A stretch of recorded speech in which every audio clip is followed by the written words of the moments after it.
15 мая, 5 вечера. На улице Менделеева горит автомобиль марки Deo Nexia 97 года выпуска. Происходящее снимают очевидцы на камеру мобильного телефона.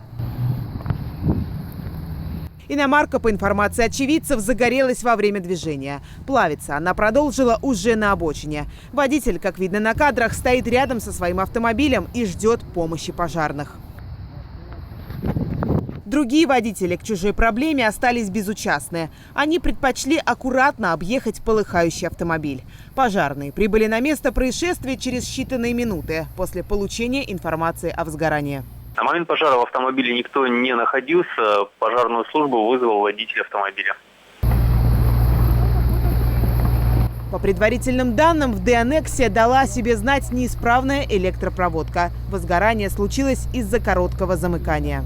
Условиями развития пожара явилось позднее обнаружение загорания, а также сообщение о нем в пожарную охрану.